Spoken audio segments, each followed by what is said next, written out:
and carbon-based fuel is the most efficient source of energy. Hold on a second. Ring, ring, Angela Merkel. Oh, it's for you. She says that's bullshit. Devil's Advocate. With Skyler Turden. All right, thanks. I'm glad to be with you. Last installment we did with Jordan Peterson. A lot of feedback. People really enjoyed it. Wanted to get some more prominent conservatives on the show just to talk about, most pressing issues. So the most requested person was our next guest. And the topic we'll be discussing today here on Devil's Advocate is basically the merits and the drawbacks of socialism. He's the host of the Benjamin Shapiro program on the Daily Caller. Thanks for your time, Benjamin. Absolutely, Skyler Turden. Well, thank you for. I do appreciate you being here. So obviously, we'll be talking about socialism here. Something that's very popular at your shows, where you do a lot of Q&As, and you're very popular in conservative circles, in far-right circles, and alt-right circles. And I've heard a lot of this. Socialism is evil. Socialism is theft. I want to know why you believe that to be the case. I've heard you talk about it because obviously, in principle. Would we agree that in principle it's good? And Old Testament talks a lot about not oppressing the poor, giving to the poor. Often the rich are portrayed as villains because of their greed. So as a descendant of the Jewish people and faith, would we not agree that helping the poorest among us is a moral mission? Sure. That's called charity. But what is not moral is stealing money from me to give to somebody else on the part of a government that points a gun at me. That's not an actual thing. And the Bible doesn't talk about that in any way. The Bible, if we want to talk about the biblical dictates with regard to charity, yeah. There's, and we can do it in Hebrew. There's Maser, there's Maser Sheni, there's Truma, there's Peh and Leket. There's a bunch of different aspects of Jewish law that talk about charity, but they are all relegated to the realm of private charity, meaning that it's more about my obligation to give charity and less about your rights to my money. So we're supposed to recognize that wealth belongs to God, but my wealth does not belong to you in the biblical view. Sure. Well, I was using it more as a moral, using it as a moral beam. I don't really want to get off on sort of the metaphysical and God and that kind of. I didn't want to get into God's definition of what's necessarily moral, but the idea that as a society, it's moral to help the poorest among us, especially when we look at systemic, oppression of the poor, as we see. We're not just talking about a level playing field, right? We're talking about a playing field where the middle class is shrunken dramatically. We're talking about, wages have not kept up with inflation. The rich keep getting richer. That gap keeps widening. So there's a system in place, which to me, none of that's true. None of that's actually true is the problem. So actually, the middle class in the United States. The upper middle class was about 12% of the population of the United States in 1979, and by 2014, that was 30% of the American population. So the disappearance of the middle class folks talk about is really the middle class becoming upper middle class, and the standard of living for everyone in the United States has risen dramatically since 1979. One of the favorite statistics folks like to cite here is they say that there's been wage stagnation in hourly wages since 1979, adjusted for inflation. Well, that's true. It also doesn't take into account any of the benefits. Hold on a second. Not entirely, obviously, because of minimum wage laws, which we'll get to in a bit.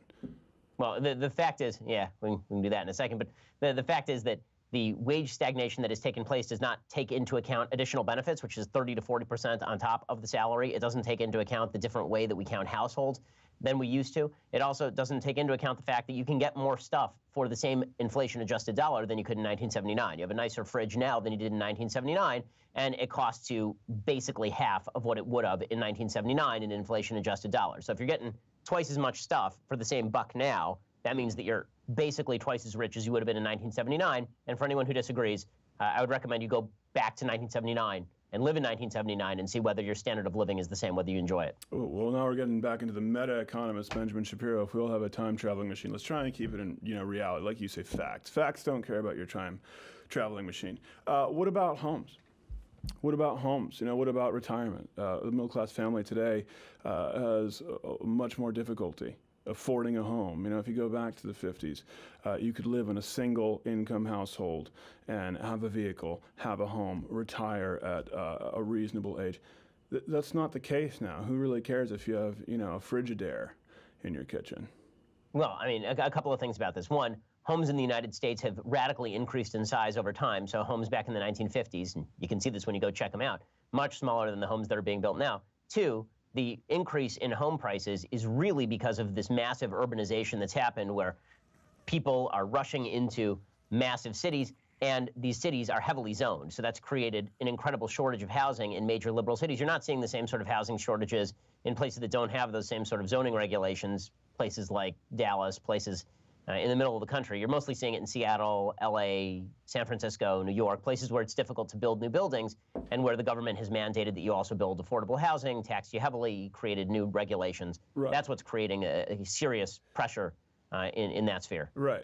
So it's the government's fault. I just want to make sure I have this right. So it's the government's fault that people cannot afford homes. It's the government's fault that that the wage gap is actually increasing, that the middle class is shrinking. I know you say it's not, but we've look at the 1% who are wealthier than ever before, and the rest of the population, right? Well, no, the wealth gap, the fact that there is a greater disparity between the top tax bracket and the bottom tax bracket is true, but the bottom tax bracket is a lot richer than it used to be. And again, one of the things that is a huge mistake folks make when it comes to analyzing economic issues is the suggestion that if you are in the top 1%, you are always in the top 1%. You started there, you finished there, you lived there, you died there.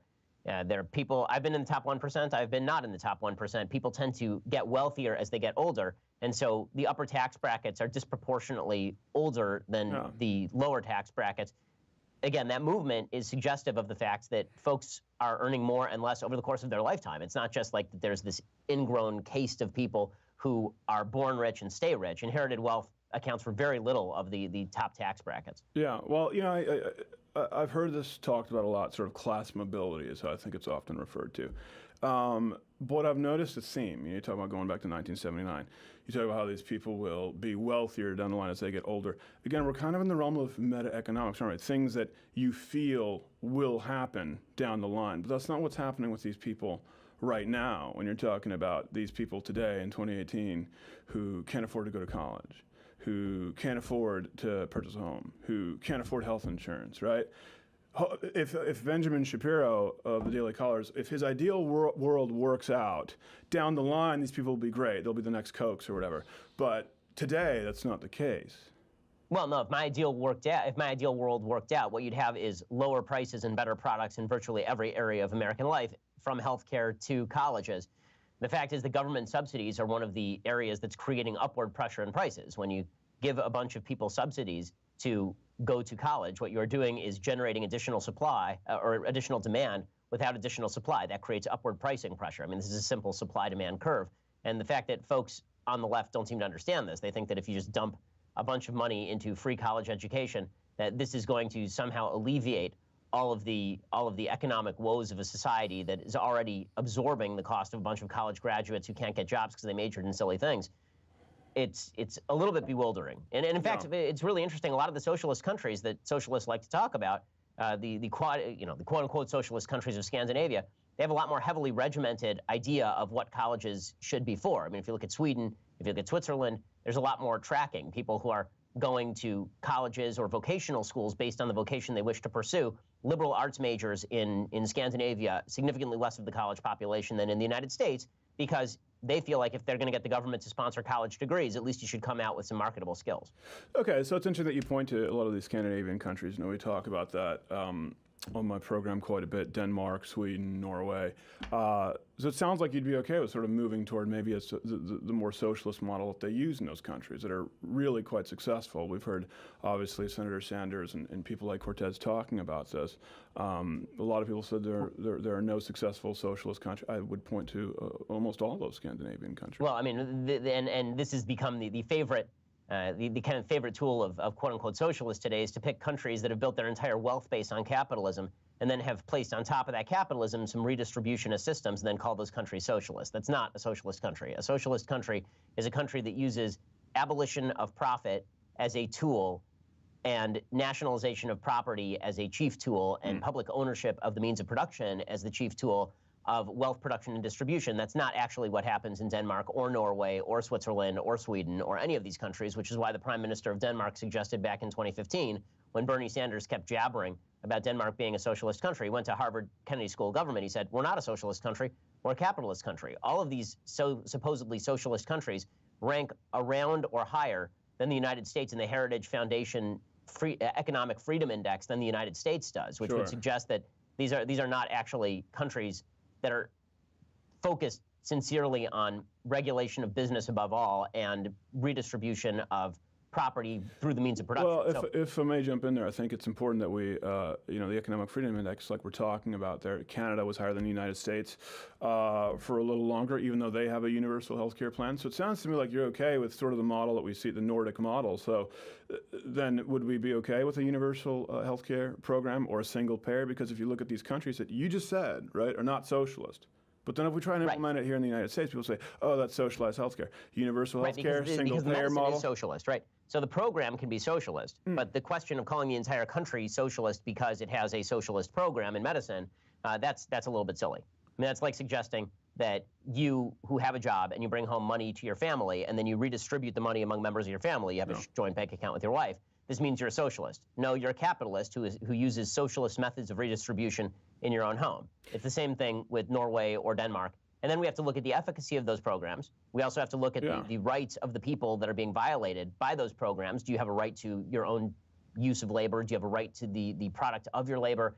Do you have a right to the alienation of your labor? And then we also have to look at whether any of those, even if you believed that it didn't violate rights, you'd have to look at whether those programs were adaptable to the United States, which typically they have not been, because the reality is that in places like Sweden or Norway or Switzerland, what you have, particularly in places like Norway, is a really, really high level of cultural homogeneity. You know, a high level of social capital that exists, that doesn't exist in the United States in quite the same way. So it's the blacks' fault. I just want to make sure. That's what it's the fault of the blacks.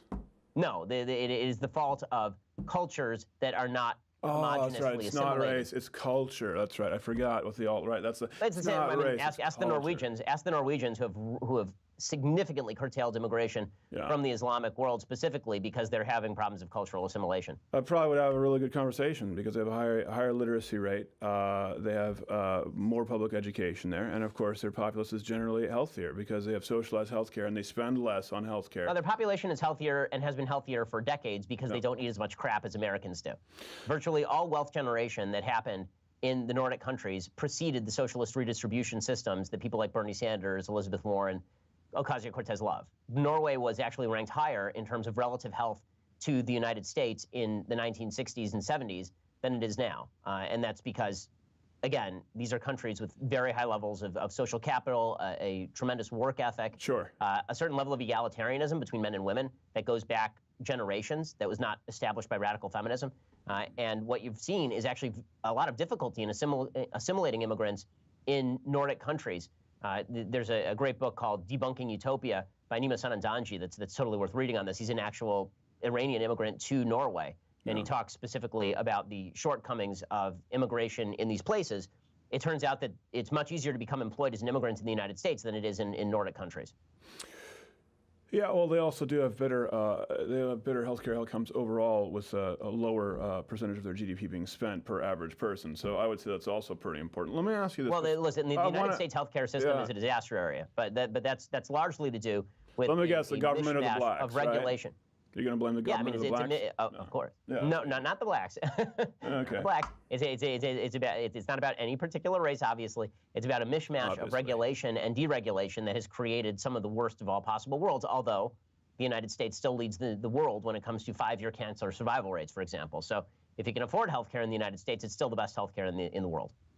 Benjamin Shapiro of Daily Caller. Are you a Nazi?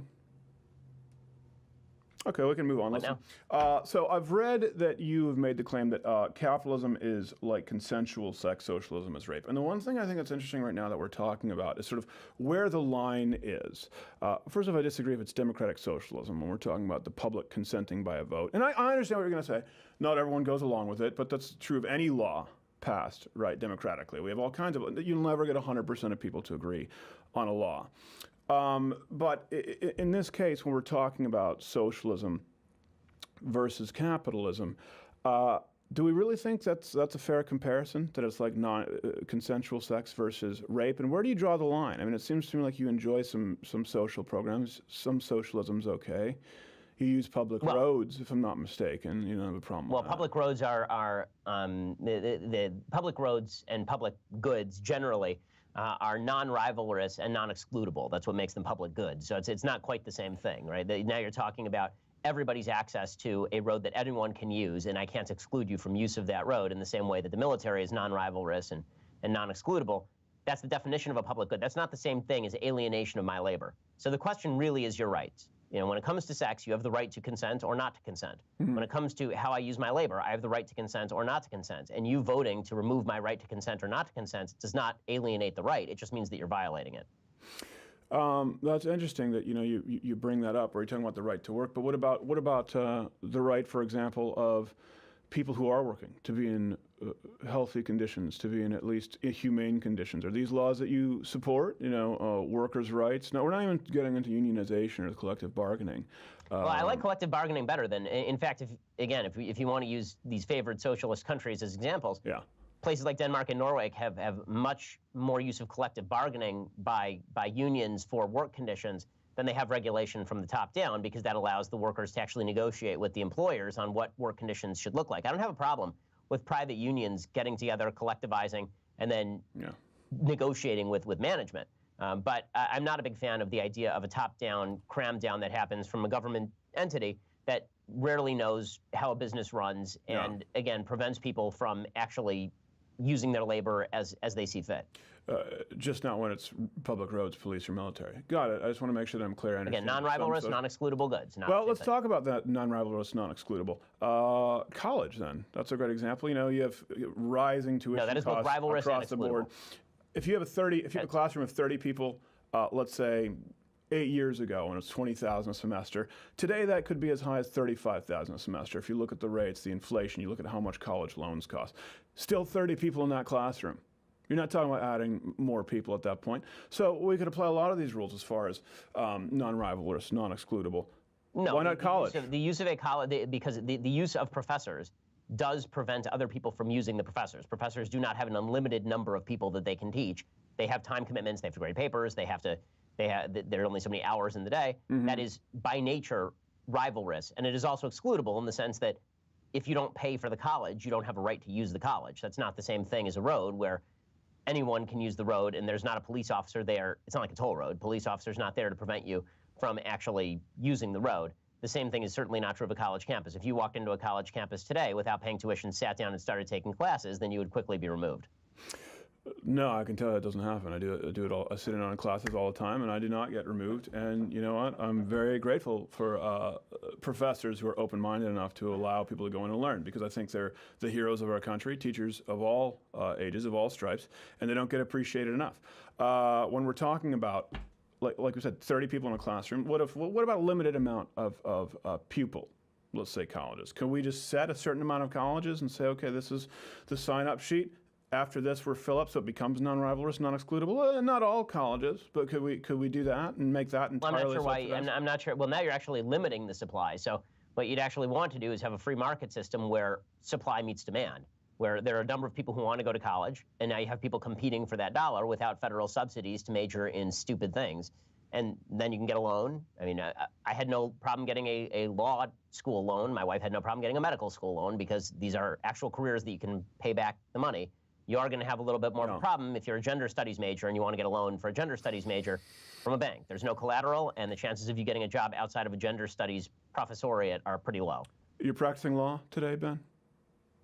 I haven't for a while, actually. There's a guy I think, Steven Crowder. I used to practice law for him for a little while, but he turned out to be just an awful client, so I moved out of the law. I was going to say, it turns out that was a really useful degree, right? While we're throwing jabs out there. I think that you're not being honest when you make it seem as though the only people who can't afford college are people who are taking these, these more sort of niche degrees. There are plenty of people out there who are in applied sciences who can't afford school. We don't know, right? That's the thing. If we're going to talk about placing a priority as a society, because we all have values, right, it would seem to me that it'd be better spent on education, healthcare than the military-industrial complex. That's okay, different strokes. So what about public schools? Right, they're definitely rivalrous, excludable. Don't fit the definition of public goods. Would Benjamin Shapiro of Daily Caller just completely abolish public education if you had your way? Now, I have some severe questions about whether we should actually be utilizing public education as opposed to local private schools and parochial schools. So I think the public school system has turned out to be, in large measure, a disaster. I also do think that there's a difference between a small community deciding that they want to put together a local school and the federal government cramming down on people across the nation what exactly federal standards should be. Because again, the levels of agreement inside a small, cohesive community are a lot higher than they are across a country of 330 million people with diverse viewpoints and cultures and decisions to make about education. Okay, so I think you didn't really answer my question. What would you do with public schools? Yeah, your choice. You get rid. So should we not have a federal Department of Education? Is that what I'm hearing? Yeah, we should abolish the federal. Yes, we should abolish the federal Department of Education. Yes. Why? And why is that exactly? Because it doesn't do anything and it's garbage. because the standards. I'll be sure to look that study up on PubMed afterwards. At every level, The Economist, except for colleges. Yeah. Look, what's fascinating in the United States is if you actually look at the best schools in the United States, they are all at the upper level where supply and demand dictate the quality of the education. America's college system is a very, very good college system by any global measure. America's high school and junior high and elementary school systems are by and large not, and the only good elementary and junior high and middle school and high schools are the ones that exist in communities that spend not only more resources but have parents who are usually dedicated to high levels of education in their children, regardless of income. Right. So this is where we avoid. We say cultural, right? We don't want to actually say like Jewish families and Asian families and not the blacks, right? That's what's going on. Okay, I got you. So let me ask this. It sounds so. You think all schools should be private, basically K through 12, college? That's it. Is that your solution?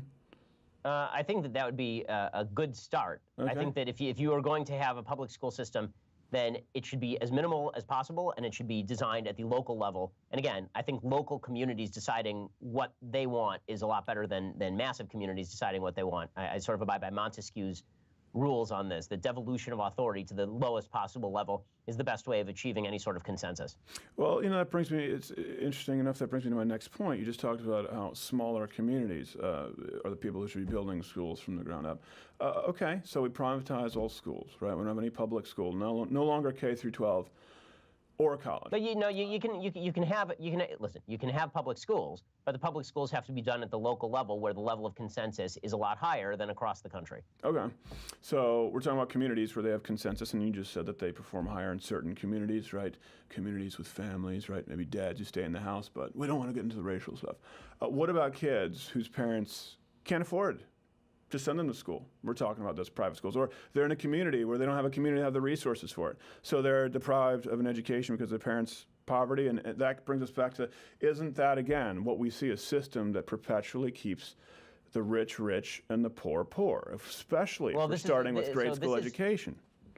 Well, number one, this is one of the beautiful things about religious education in particular, is that the amount of charity that exists in private school systems for people who are going to religious schools, extraordinarily high. It is also true that when it comes to people who don't have opportunities available for their kids, we need folks making responsible decisions about how to raise their children and whether to bear those children in the first place, whether to get pregnant in the first place. But if a parent isn't able to take care of their kids, usually if you're not willing to do what you need to do to educate your kid, then we ought to talk about whether you should be in control of that child in the first place. Yeah. Benjamin Shapiro, Daily Caller, advocate for eugenics, apparently now. That's where we've gone. So what we're talking about, this is a school, and we're talking about the economy and capitalism versus socialism, grade school education. Sounds to me like you're okay with a system that, like we just talked about, sort of keeps the poor poor and the rich rich. Here's the thing. We're talking about the 1% as a number that's thrown around. I know people don't like to talk about the 1%, but big corporations, right? They make their money while we're talking about systemic oppression, and I think education will factor into that. This is capitalism versus socialism. I've heard your argument, morally speaking. They make their money off of exploiting those at the bottom of the economy. To me, that's nonsensically outrageous and immoral. If we're comparing two economic systems, one that says, all right, we have to place priority, we have to determine what we value as a society, education, healthcare, or one that says we have to determine what we value as a society, the ability for the wealthiest people in the world to get wealthier at the expense of others. It sounds to me like that's what you're advocating. Privatized schools. I'd like to know how the wealthiest people in the world get wealthy at the expense of poor people who have no money in the first place. particularly when you see that statistically, literally half the world's population has been raised out of poverty since 1980, specifically because of free markets, capitalism, and private property rights. Yeah, well, this is the problem with the alt-right and the right wing today. It's this autistic view of the world, and that, you know, if you have an iPhone, fine, you don't have to worry about it anymore, right? Technology's got, like I'm saying, that's not what really matters. I'm talking about people, you know, get out in the street, right? Talk with these people, see how people are living in the United States. I don't think you understand the point. It's not about how much money the poor have. I'm not saying that the rich are mugging them in an alleyway. They're not getting rich off of the poor's money. They're getting rich off of exploiting their labor. Right? This is because the rich own the means, since the Industrial Revolution, they own the means of production. So we don't want that to go to the government, but we want it to be in the hands of a few people who get billion-dollar bonuses, while the poor can't even get a living wage of $15 an hour. These same people lobby the government to make sure they make $7 an hour or less. The poorest people on planet Earth live in one of two systems. Either a system that does not guarantee private property ownership because there is no actual governmental system to guarantee private property ownership, or two, a system where private property ownership does not exist and the government owns the means of production and does not operate in even state capitalistic fashion, but operates for the quote-unquote good of the workers. When that happens, poor people emerge. This is what's happened in Venezuela, that's what happened in the USSR, it's what happened in Cuba, it's what happened in North Korea, or alternatively, it's what happened in places like Somalia or Sudan. So again, the idea that rich people are somehow exploiting labor, unless you can show how they're doing so by pointing a gun at somebody or using another government gun to point at somebody, free alienation of labor is a fundamental human right. Your decision to work for a given wage is your decision, and no one's forcing you into it. Oh, come on. Nobody's forcing you into it. Again, it goes back to this. It's this simplistic, reductive, you know, on the spectrum view of how the world works. We're not just talking about how much money people have in their pocket. We're talking about a system right now that doesn't, frankly, allow poor people to become the next Polk brother or the Walton family. You know, Walmart is probably one of the biggest recipients of welfare in the country because they don't even pay their people a living wage. See, I mean, we're talking about capitalism. It's totally cool to bail out banks. It's totally cool to make sure that oil companies get subsidies. But once we cross the line into education, man, that's where we draw the line, and you're on your own, bro. That's not capitalism. That's not capitalism. Subsidies to Walmart is not capitalism. That's state-sponsored mercantilism, essentially. It's really closer to economic fascism. And I agree that Walmart would be actually forced by the labor market to pay its workers more if you did not have the government picking up the food stamps on the other end. That is a supplementation of wages by the federal government toward businesses like Walmart. I don't believe that big businesses should be receiving subsidies from the federal government any more than I believe that individuals generally should be receiving subsidies from government. So, okay. So if welfare just didn't exist, if EBT cards just didn't exist, Walmart would pay $15 an hour. Is that a fact, Mr. Meta Economist? Well, right. they would, in fact, have to raise their wages because people cannot work for a non-living wage or they would be dead by definition. Do you think Walmart cares if you die in a gutter? Think Walmart gives rats? They don't care. If they can't get you to work, I mean, if they got no one to stock the shelves because you're dead in a gutter, I do think Walmart cares. Yeah, I don't think they care. I think they automate, and this is a problem we see now with new technology. Listen, there aren't the same kind of jobs for people. Not everyone's going to be a Harvard lawyer. Not everyone's going to be a Harvard lawyer's wife/doctor, right? Some people actually have to go out there and work on the assembly line and make the nice things that you enjoy. But that becomes automated, and these people get left behind, right? That's a problem. We have 7 million unfilled jobs in the United States right now. 7 million unfilled jobs in the United States right now, and essentially record low unemployment. So I'm failing to see the millions of people who are desperately missing a job other than folks who probably should move out of communities where factories died 25 years ago. Oh, yeah. So that's their solution. Just, hey, move. It's not my problem. Pretty much. Really? Yep. Well, no, the fact is that America was built by people who were moving. Right? America was built by folks who crossed an ocean and left behind property ownership and family to build a new life, and then it was built by people who crossed the Appalachians to go and stake out claims in the middle of nowhere and try to build a farm at risk of death. So yes, I think that you driving 20 miles down the turnpike to get a job fracking as opposed to being in a town where there are no jobs is probably a worthwhile endeavor. So there we go to fracking. And you don't think it's a moral imperative to make sure that we deliver a world that our children can inherit? You just saw the recent... Fracking is significantly less damaging to the environment than any other form of drilling, and natural gas is significantly better for the environment than a variety of other forms of carbon-based fuel. Yeah, but what about solar? What about wind? What about doing what Germany's done? Those are, the only options aren't nuclear natural power? gas or I mean, oil. like- Yeah, solar, wind Well, no, power. nuclear power powers all of France, so we could do that. But people on the left don't like nuclear power because they are scared of things that really have not happened historically. Yeah, because Chernobyl is just a figment of my imagination, much more so than the idea that Walmart would start doubling its pay if the government didn't give subsidies. In other Skyler. words, France, which has powered itself for decades on nuclear power, is a worse example of nuclear power than a poorly constructed Russian atomic facility. Mm-hmm. Yeah, which also doesn't make a whole lot of sense as to why your guy's in bed with them, right? With whom? Russians. Oh, Trump's in bed with Russia? Yeah. Oh. Yeah. Well, that's tack Chernobyl onto the list. He was in list. bed with Stormy I don't know. I don't know what happened. happened. Yeah, well, that too. Listen, he's in bed with a lot of people, and he's having the ladies, piss in the formica and videotaping it. My point is, listen. I mean, right now we're talking. I thought you guys were the party of Red Dawn, right? I thought we were talking about capitalism, but all of a sudden, you're buddy with the Chernobyl guys, Russia. How do you explain that one? Well, a couple things. One, I'm not sure when the left decided that they were anti-Russian. That's been funny since Barack Obama pledged flexibility in 2012, did nothing when they invaded Ukraine and Crimea, did nothing when they... Those guys are dicks. In Syria. Yeah, so there's that. And then, as far as the actual policy, listen, President Trump's rhetoric on Russia is not good. Mm-hmm. I mean, I'm not a defender of President Trump on his rhetoric with regard to Vladimir Putin. I've thought that it's awful throughout. But his activity with regard to Russia has been significantly harder on Russia than anything the Obama administration remotely approached. So you seem to discuss economics a lot. We just talked about resources. So let's not talk about nuclear right away, right? Or nuclear, as your previous iteration called it. That's always a good sign when someone can go to Yale and come out and not pronounce the most basic of words. Maybe you knew some people who spent time with them at Harvard. I don't know. So let's take that off of the table here. Even if we're talking about natural gas, if we're talking about coal, any of these, it still is a finite resource, right? Capitalism does not have there's no moral imperative to move to something that's renewable. If something that is a more toxic alternative, let's not say horrible for the environment. Let's go with what you say, right? And say, okay, fracking's better than the typical kind of extraction methods for. All right, listen, let's give you that. It's still a finite resource. There's no profit motive to move to something more healthful for the environment until it runs out.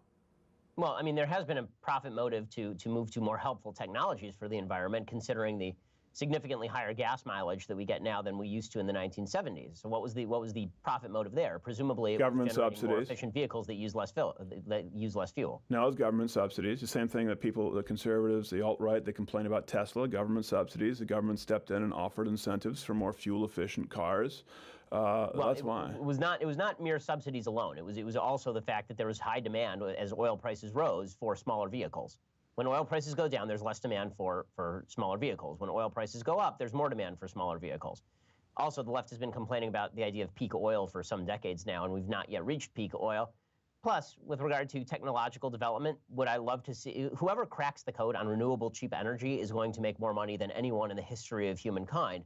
The big problem here is that solar is simply not capable of generating the amounts of energy necessary to power entire civilizations. And carbon-based fuel is the most efficient source of energy. Hold on a second. Ring, ring. Angela Merkel. Oh, it's for you. She says that's bullshit. Okay, so, all right. I've Germany, bro. They've been using solar and wind for years. They moved their entire energy dependence to renewable resources. Well, Germany is taking enormous amounts of actual gasoline and natural gas from Iran, so that's not completely true. They've converted all of their energy, all of their national energy to solar or wind. Germany. I mean, isn't that a good I mean, I took government intervention, right? I know it's not the military. I know it's not the police force, right? We're on board with that. But I'll be honest with you. I'll be honest with you, Mr. Turden. I don't know that much about the German energy situation, so I will have to check that out and get back to you. Oh, shocker. Yeah, shocker. Benjamin Shapiro avoids learning about Germany and their current affairs. Let me ask you, Benjamin, here before we go. I know you're a busy man. In today's day and age, the person who screams the loudest and is most hyperbolic, I get it. is more popular, so I know you have a platform, you have a lot to do. What closing thoughts would you have for the audience? I want to make sure that I understand. You would privatize all schools, K through 12, colleges, not offer welfare, EBT to the poorest among us, not want us to convert to renewable energy, and you're okay with the 1% getting richer while the poor stagnate. I want to make sure they have... Excellent synopsis. Excellent synopsis. By the way, I would mention, just from a quick Google search here, that the share of renewable electricity in Germany represents, as of 2017, about 35% of their total consumption. So the idea they've converted entirely to solar and wind is just not true.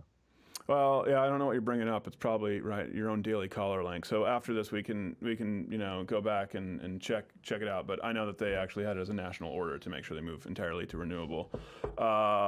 Check your source.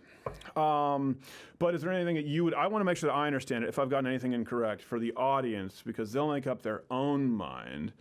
We should privatize everything as much as humanly possible. We should devolve authority to the local level. We should ensure that people have the freedom to use their labor as they see fit and keep their property as they see fit. And we should also have a thriving social capital. We should also have a thriving non-governmental belief in one another. That's the other part of this that is required. It's not just pure libertarianism and free markets. You actually do have to have a virtuous people that is crafted by a civilization steeped in the idea of right and wrong. Pure capitalism alone is better than pure communism and pure socialism alone. A virtuous people is necessary, however, for freedom to truly coexist with a thriving and virtuous society. So that's the other part that we never talk about, but I think that it's sort of important to note. Would you like to talk about that? You want to grab a couple minutes to talk about that? I want to make sure. Hold on a second, because I know you were. I'm not going by cue cards here. I'm going by, right, the old noggin. But I want to make sure. Hold on. Let me look this up. Yeah, hold on. Virtuous in alt-right speak is a synonym for white. But let me allow you to make that point. Yeah, good. Mm-hmm. So you said you want to discuss this. It's necessary. What do you mean by virtuous? Because maybe that makes all of us make sense. Just let's wave the virtuous wand, right? Well, again, you mentioned at the very beginning of this interview, actually, the idea that the Bible mandates that people give charity.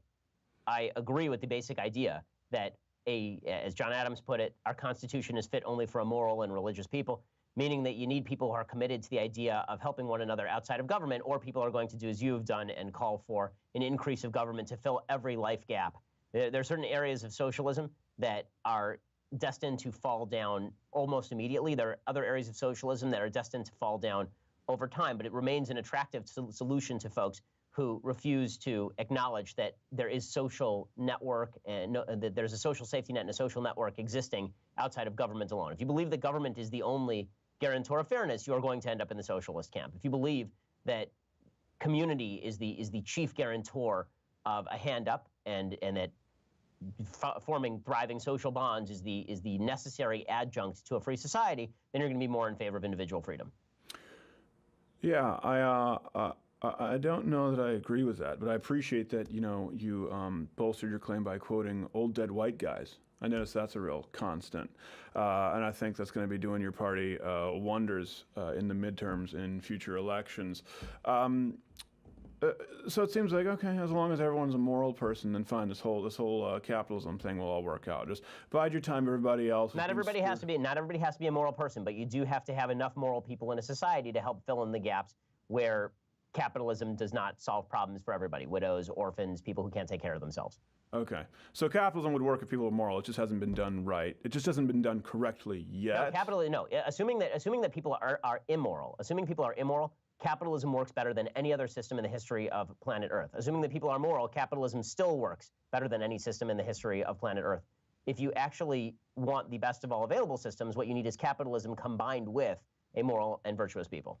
Oh man, it's just my neck is sore from the rigidity. You're so rigid. Capitalism or all socialism. No one's talking about Venezuela. You go to Venezuela, you don't go back to Denmark and Sweden and Norway, right? We're talking about a blended economy, as many of the successful economies are out there that are not called the United States of America, between socialism and capitalism, and we already have that here in the United States. The conversation really comes down to what degree. You draw the line at roads and military and the police force industrial complex. I say, let's toss education and healthcare into the mix. But let's let the rest of people decide. Benjamin Shapiro, it's the Benjamin Shapiro program, if I'm not mistaken. Did I miss anything? Are you good, bro? That's where it is, man. Go for it. All right, and I'm sure you've got a lot to do. I'm sure you've got some people to harass there in a college campus and then Correct. make a viral video out of it. This has been Devil's Advocate with Skyler Turden. I hope it's been illuminating for everyone out there.